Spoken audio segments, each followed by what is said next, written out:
우리가 부르는 세상의 대중가요의 가사의 90%가 사랑에 대해서 이야기한다라는 글을 한번 읽은 적이 있습니다. 이 세상 사람들, 우리가 쓰는 이 단어 중에 가장 아름다운 단어가 이 사랑이란 아마 단어일 텐데, 이 세상도 사랑이라는 이 단어에, 사랑이라는 것에 참 관심이 많습니다. 그래서 누군가, 그런데 이 사랑이라는 것에 관심이 많은데 누군가가 그럼 사랑이 무엇이냐라고 묻는다면 여러분들은 어떻게 대답하시겠습니까? 여러분, 사랑이 무엇이죠? 어떤 사람은 그 대중가에 보면 눈물의 씨앗이라, 또 어떤 분은 찬란한 아침 햇살 같다, 뭐 세상이 핑크빛으로 보이게 하는 것이다, 뭐 다양한 사랑의 정의가 있을 터인데, 과연 우리 하나님의 자녀들, 하나님을 믿는 우리들에게서 이 사랑이란 과연 어떤 것일까요? 특별히 우리 기독교를 우리가 사랑의 종교라고 합니다. 그렇다면 이 성경이 말하는 기독교의 사랑은 과연 어떤 사랑을 의미하는 것일까요? 이미 이 주님의 사랑에 대해서 작년 9월에 에이스텔로스 해서 주님이 우리를 끝까지 사랑하시는 그 상황과 때에 대해 상관없이 우리를 사랑하시는 사랑에 대해서 우리가 한번 말씀을 들었습니다. 오늘은 이 사랑에 대해서 주님이 우리에게 직접 가르쳐 주시고 또 몸소 보여주신, 특별히 이 산상수훈에 기록된 이 말씀을 통해서 또 주님의 사랑에 대해서 우리가 사랑이 과연 무엇인지 우리 스스로에게 정의를 내릴 수 있고, 또 그 사랑을 우리가 본받고 또 배워갈 수 있는, 또 더 나아가 실천할 수 있는 우리가 되기를 주의 이름으로 축원합니다. 먼저 오늘 우리가 읽은 본문 43절을 보면, 또 내 이웃을 사랑하고 내 원수를 미워하라 하였다는 것을 너희가 들었으나, 일단 이 43절이 어찌 보면 우리의 본능적인 사랑이죠. 43절은 뭐라고 말하죠? 그러니까 너의 이웃을 사랑하고, 그러니까 너에게 잘해주는 사람, 너를 사랑하는 사람을 사랑하고, 너를 미워하는 내 원수를 미워하라. 이것이 이제 율법인데, 이게 어찌 보면 우리의 본성이죠. 우리는 이웃은 사랑하고 원수를 미워하는 게 우리의 본성입니다. 그러나 주님은 어떻게 가르치시죠? 44절에 보면 나는 너희에게 이르노니 너희 원수를 사랑하며 너희를 박해하는 자를 위하여 기도하라. 여기서 우리가 잘 아는 원수를 사랑하라, 이것이 주님이 말한 기독교의 사랑이라는 말씀이 바로 여기서 나오는 거죠. 그러면서 45절에 보면 그렇게 해야지만, 그렇게 원수를 사랑하고 너희를 박해하는 자를 위하여 기도하여 해야지만 하늘에 계신 너희 아버지의 아들이 되리니, 너희가 그런 사랑을 해야지만 하나님의 자녀가 된다라는 것이죠. 그러면서 46절 47절에 이 세상이 하는 사랑에 대해서 한 번 더 설명을 하십니다. 너희가 너희를 사랑하는 자를 사랑하면 무슨 상이 있으리요? 세리도 이와 같이 아니하느냐? 또 너희가 너희 형제에게만 무난하면 남보다 더한 것이 무엇이냐? 이방인들도 이같이 아니하느냐? 결국 이 46절 47절 이 두 절의 말씀을 요약하면 뭐죠? 나한테 잘해주는 사람, 나를 사랑하는 사람을 사랑하는 것은 이 세상도, 심지어 너희가 죄인이라 많은 세리들도 이와 같은 사랑은 할 줄 안다는 것이죠. 우리가 아는 참 극악한 범죄자도 자기를 사랑해주는 사람한테는 잘 하겠죠. 주님이 가르치고 있는 이 산상수훈의 43절에서 48절까지 나와 있는 이 말씀 우리가 한 단어로 요약을 하자면 결국 주님이 내리신 사랑의 정의 중에 하나는 뭐냐면 사랑할 수 없는 자를 사랑하는 것입니다. 그러니까 나를 사랑하는, 그래서 사랑할 수 있는 사람을 사랑하는 것, 그것이 주님이 말씀하신 사랑이 아니고 사랑할 수 없는 사람을 사랑하는 것이 주님이 말씀하신 사랑이라는 것이죠. 그렇다면 우리가 이 사랑할 수 없는 사람은 도대체 어떤 사람들일까요? 사랑할 수 없는 사람들. 제가 이 말씀을 묵상하면서 곰곰이 한번 생각해 보니까, 여러분들 어떤지 모르겠는데 이 세상을 살면 살수록 사랑할 수 있는, 그러니까 사랑하고 싶은 사람보다 사랑할 수 없는 사람들이 점점 더 늘어나는 것 같지 않습니까? 아니 제가 우리 아이들을 보면서 참 나이가 어릴 때는 다 그냥 다 좋은 것 같아요. 그러나 이제 나이가 들면서 물론 사랑하는 사람도 늘어나죠. 그러나 사랑할 수 없는 사람도 점점 늘어나는 것 같아요.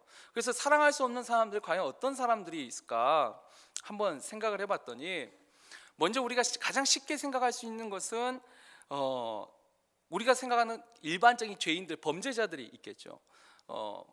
제가 여러 번 한번 언급을 했는데 뭐 그 한 사람만 할게, 또 다른 새로운 사람을 하는 것보다 예전에 그 나영이 사건이라고 한국에서 참 그 심각했던 어린 아이, 여자아이를 성폭행한 사건인데, 예를 들면 거기 조두순 같은 사람, 아무리 생각해도 그 사람을 사랑하기에는 참 그냥 인간적인 감정으로 참 어려운 것 같습니다. 그 사람이 한 일을 생각하면.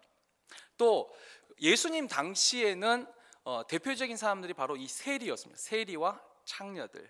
이 세리는 이제 쉽게 말하면 우리식으로 하면 친일파 같이 친노파죠. 그러니까 친일파 같은 세리, 도저히 사랑할 수 없는 사람들이죠.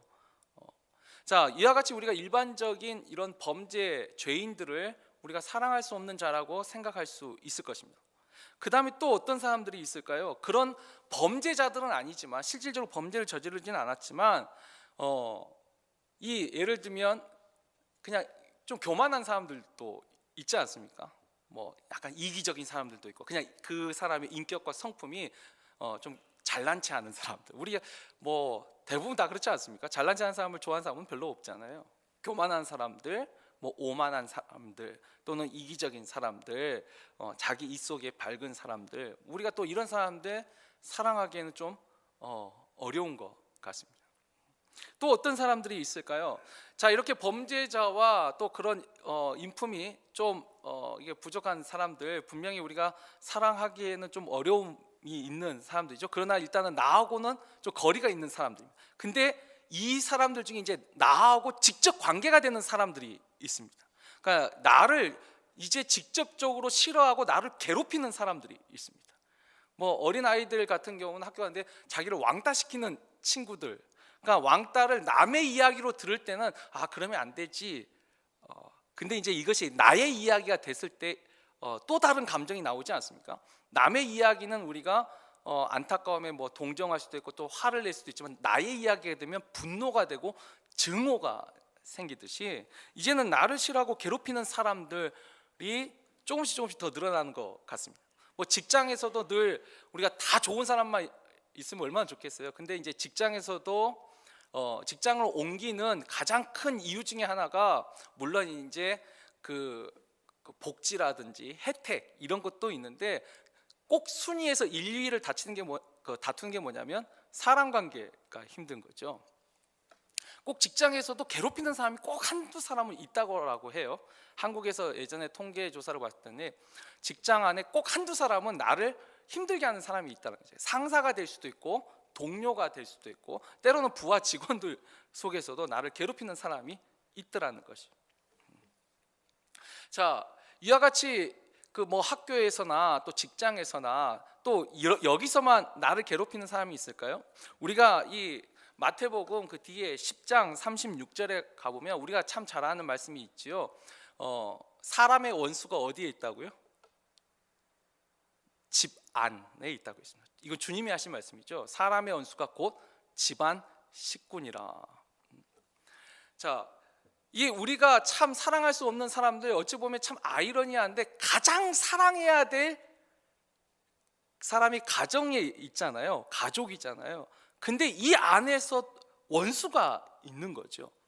오늘날 뭐 전 세계를 막론하고 가정이 깨지는 이 빈도수가 점점 많아지고 있습니다. 점점 더 높아지고 있죠. 사랑해서 만났는데 결국은 원수가 되어가더라는 거죠. 실제로 우리가 세상을 살면서 아까 이런 범죄자들보다는 실제로 우리 삶 속에 사랑할 수 없는 사람은 오히려 더 가까운 데 있지 않습니까? 주님이 말씀하신 대로 집안 식구가 원수일 수가 있고, 또 주님은 말씀하시지 않았지만 또 보면 교회 안에도 같은 믿음을 가지고 같은 하나님을 섬기는데도 괴롭히는 사람이 같은 교회 공동체 안에 있을 수 있겠죠. 또는 우리가 같은 취미 때문에 모이는 동호회 안에서도 이와 같은 사람들을 만날 수 있을 것입니다. 자, 이와 같이 나를 싫어하고 나를 미워하는 사람, 이 사람도 우리가 사랑하기에는 좀 어려운, 사랑할 수 없는 사람들일 것입니다.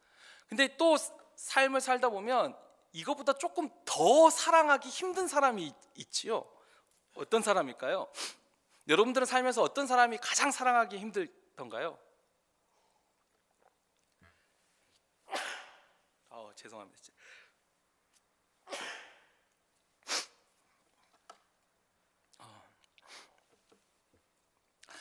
제가 아직 뭐 인생을 많이 살아보진 않았는데요. 가장 사랑하기 힘든 사람이 바로 저 같은 경우는 지금 수준에서는 이 선을 악으로 갚는 사람들이 있더라는 거죠. 가장 힘든 감정 중에 하나가 배신감이 있더라고요. 그러니까 처음부터 나를 괴롭히고 미워하는 사람은 그 사람이 훨씬 더 좀 쉽더라고요. 내가 믿었어요. 내가 신뢰를 했는데 내 뒤통수에 칼을 꽂는 사람들이 있더라는 거죠. 이 배신감, 그리고 우리가 하는 그 은혜를 원수로 갚는 이런 경우들, 이런 사람들 우리가 사랑하기 정말 어려울 것입니다. 자, 제가 몇 가지 예를 들었습니다. 주님은 우리에게 가르친 사랑은 사랑할 수 없는 자를 사랑하는 것이 주님의 사랑이라고 우리에게 가르치셨는데, 우리가 세상을 살면서 정말 이렇게 사랑할 수 없는 자들이 점점 이렇게 조금씩 늘어나는 이 상황 속에서 과연 우리는 어떻게 주님의 사랑을 실천할 수 있을까요? 먼저 주님은 자신이 어떻게 사랑했는지 그 방식을 보여주십니다. 실제 몸으로 보여주셨죠. 주님은 어떻게 사랑할 수 없는 자를 사랑하셨죠? 우리가 잘 아는 가장 주님의 사랑이 가장 잘 표현된 구절이 저는 누가복음 23장 34절 말씀이라 생각합니다. 우리가 잘 아는 십자가에 못 박히셨을 적에 주님이 어떻게 말씀하셨죠? 이에 예수께서 이르시되 아버지여 저들을 사하여 주옵소서 자기들이 하는 것을 알지 못함이니이다 하시더라. 자, 여기서 말하는 아버지여 저들을 사하여 주옵소서 할 때 그 저들이 누구지요? 지금 예수를 십자가에 못 박으라고 외치는 사람들입니다. 근데 이 십자가에 못 박으라고 외치는 사람이 어떤 사람이냐면 예수님이 예루살렘에 들어오실 적에 호산나 다윗의 자손이여 환호하던 사람들이었습니다. 이 무리가 두 종류로 딱 나눠진 게 아닙니다. 이 호산나 다윗의 자손이여 우리를 구원하소서 외쳤던 이 사람들은 예수님이 오병이어의 기적을 행하시고 예수님이 병자를 고치시고 예수님이 놀라운 일을 행할 때에 이미 그 모습을 보고 거기에 반해서 예수를 쫓아다녔던 사람들. 그러나 이 사람들이 자신의 기대가 무너졌을 적에 바꾸는 거죠. 이게 정말 어찌 보면 배신이죠. 그래서 십자가에 못 박으라고 외치고 있었습니다. 근데 주님이 그 사람들을 보면서 이렇게 말씀하시죠. 아버지여 저들의 죄를 용서하여 주옵소서 저들이 자기가 하는 일을 알지 못하나이다. 실제로 주님은 사랑할 수 없는 자, 아까 우리가 흔히 말하는 일반적인 죄인 세리와 창녀들도 주님은 사랑해 주셨습니다. 그리고 자신이 잘났다고 생각하는 교만했던 사람들도 주님이 사랑해 주십니다. 니고데모나 바리새인 그 사도 바울처럼 자신의 의가 강한 사람도 주님은 사랑해 주십니다. 당연히 주님을 미워하고 싫어하는 사람도 사랑해 주셨지요. 그리고 마지막에 자기를 배신한 사람도 사랑해 주셨습니다. 사도 베드로도 어쨌든 주님을 배신한 사람이잖아요. 그러나 그도 사랑하십니다. 이렇게 주님이 사랑할 수 없는 자를 사랑하시면서 이제 우리에게 말하는 거죠. 너희도 이렇게 하라고. 자, 그런데 우리가 여기까지만 말씀을 듣고 그 은혜가 감사하다. 나도 이렇게 해야지 라고 설교를 딱 끝내면 참 좋을 텐데 제가 아직 조금 부족한 설교자라 저는 여기서 조금 더 한번 실제로 진지하게 한번 생각을 해봤습니다. 과연 이 주님이 가르쳐 주신 이 사랑 나는 과연 어떻게 적용할 수 있을까? 먼저 첫 번째 일단 내 자신에게 한번 일단 적용을 해봤습니다. 과연 나는 주님의 이와 같은 사랑을 받을 만한 사람인가? 일단 거기에 그걸 생각하면 참 죄송하죠. 일단 내 자신이 사랑받을 만한 사람이 아니라는 생각을 합니다. 우리는 늘 변덕스럽거든요. 늘 하나님이 내 기도를 들어주고 뭔가 나에게 주신다 생각하면 아멘하고 늘 쫓아가지만 늘 어떤 문제가 생기면 우리는 늘 쉽게 너무 변덕스러운 마음을 가지고 있지 않습니까? 저도 어찌 볼 때는 그래요. 엘리야 같은 불의 선지자도 갈멜산에서 그와 같이 놀라운 일을 하면서도 그 이세벨이 괴롭히니까 로뎀 나무 밑에 내려가서 죽기를 간구하듯이 저도 하나님의 이 길을 걸어간다 하지만 때로는 이걸 벗어나고 싶은 마음을 늘 가지고 살거든요. 참 그럴 때마다 뭔가 늘 하나님 앞에 늘 죄송한 마음을 가지고 살죠. 자, 그 다음에 이와 같이 그것이 죄송하기 때문에 또 이와 같이 나같이 사랑할 수 없는 자를 사랑해 주신 그 하나님 은혜, 그래서 감사한 거죠. 내가 사랑받을 만한 사람이라면 감사가 조금 덜 할 텐데 내 스스로 생각해도 사랑 참 하기에 어려운 사람을 하나님이 날 사랑해 주셨다, 그걸로 감사하죠.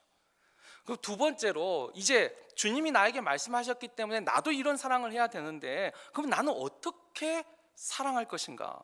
사실 이 두 번째 질문은 이게 더 어렵습니다. 실제로.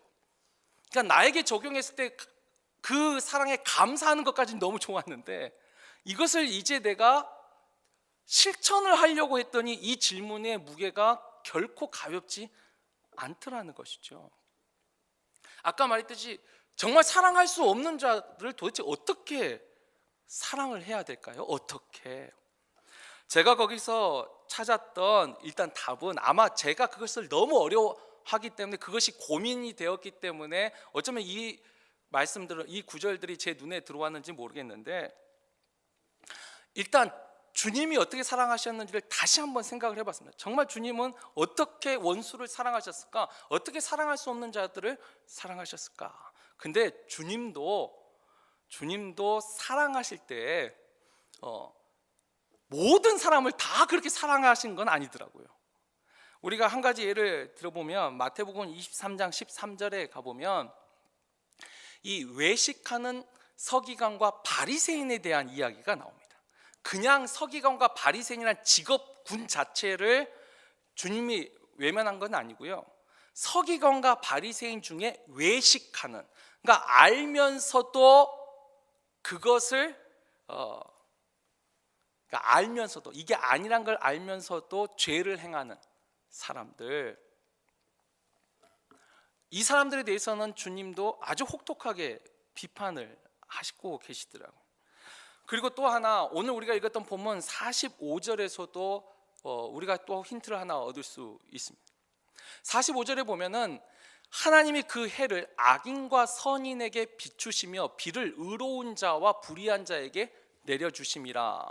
그러면서 48절을 보면 그러므로 하늘에 계신 너희 아버지의 온전하심과 같이 너희도 온전하라. 제가 여기서 하나 발견한 것은 주님이 이 땅에서 사랑하실 때 보면 주님의 사랑도 인격적인 사랑이 있고 일반적인 사랑이 있으시더라고요. 그러니까 성경에서도 우리가 일반 계시가 있고 특별 계시가 있듯이 분명히 주님도 특별하게 인격적으로 사랑한 제자들이 있었고 또 주님이 그래도 일반적으로 사랑한 사람들이 있었습니다.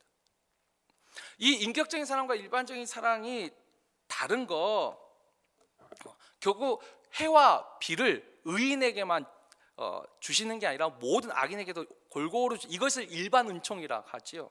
그러나 의인이 강구하는 바 그런 특별한 것에 응답하시는 것은 분명히 주님을 사랑하는 사람, 그래서 주님도 그 사람을 특별히 더 사랑하는 것이 성경에도 분명히 기록이 되어 있습니다.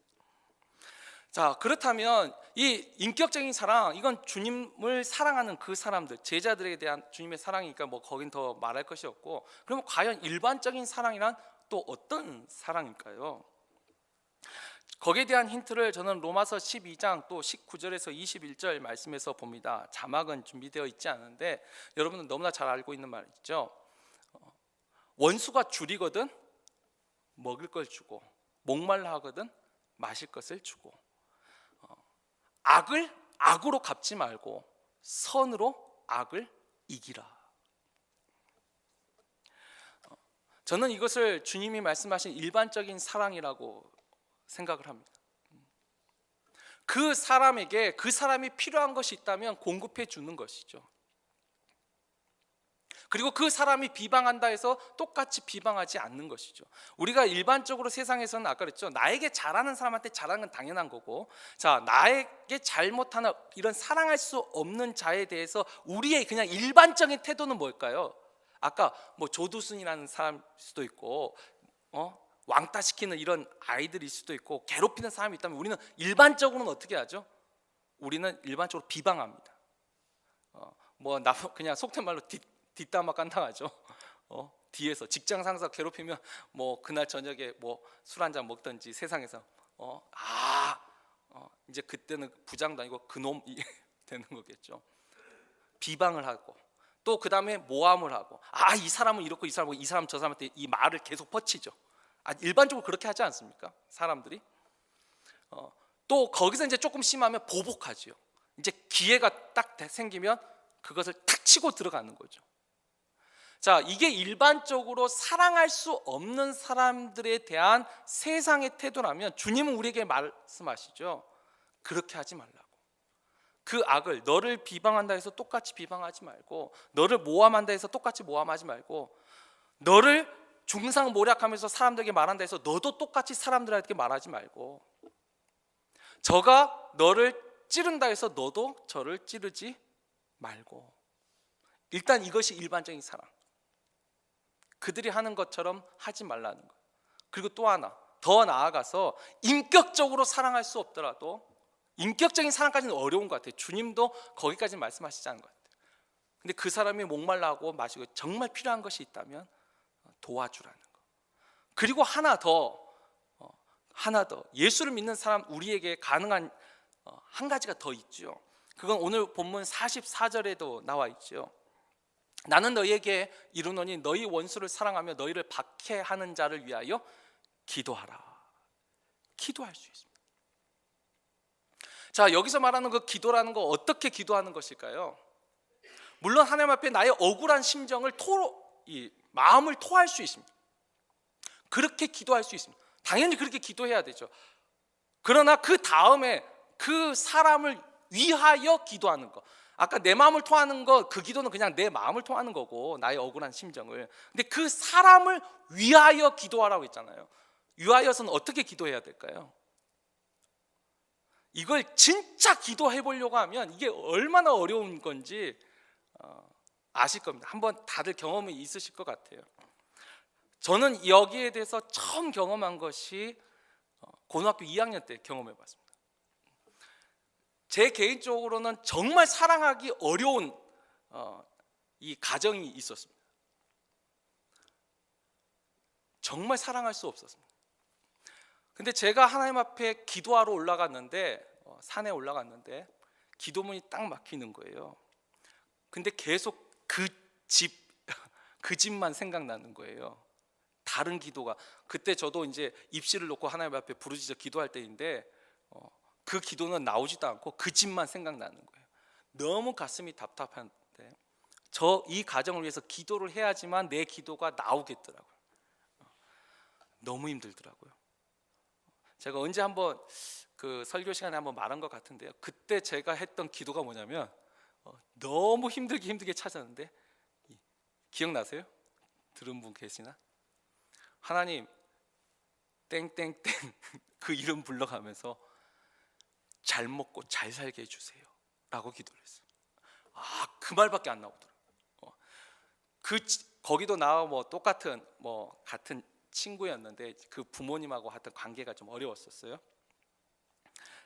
그 집안 하나님 잘 먹고 잘 살게 해주세요. 그러면서 울었어요.